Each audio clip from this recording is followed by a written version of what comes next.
love saying I'm from Montana. I found that it gives you, especially when you're traveling around the U.S., a little bit of street cred because you're like, oh, I'm from Montana. And they're like, whoa. I was born in 1985 in East Helena and born without legs. It was called a sporadic birth defect, otherwise a completely healthy kid. And it was my parents' decision early on, rather than keep me in hospitals, instead to take me back to Montana and just have me live like everyone else. I think that my life would totally be different if I had been born somewhere else. The decision to say, you know, we're going to take the harder path that hasn't yet been discovered really made a huge impact on who I am today.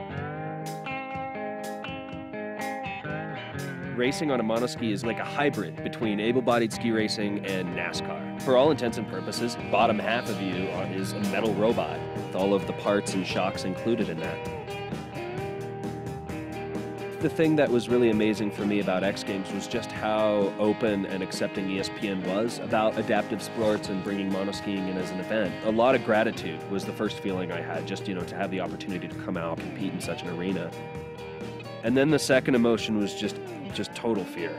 That course is absolutely frightening, and you know, when you've spent most of your time with your ski on the ground, you know, hitting an 80-foot kicker is kind of outside your realm of experience.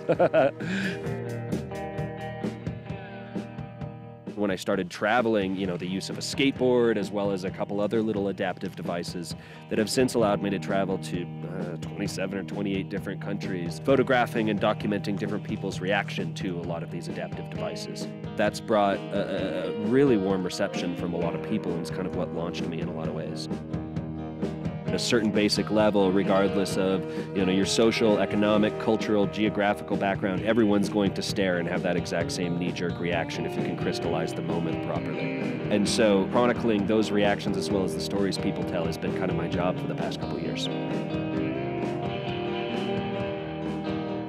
I think one of the big things for me, at least with all the success, is it's made Montana that much more important, because it is a really good leveling mechanism when you're traveling around, being able to kind of come back to the same place and not have people care who you are.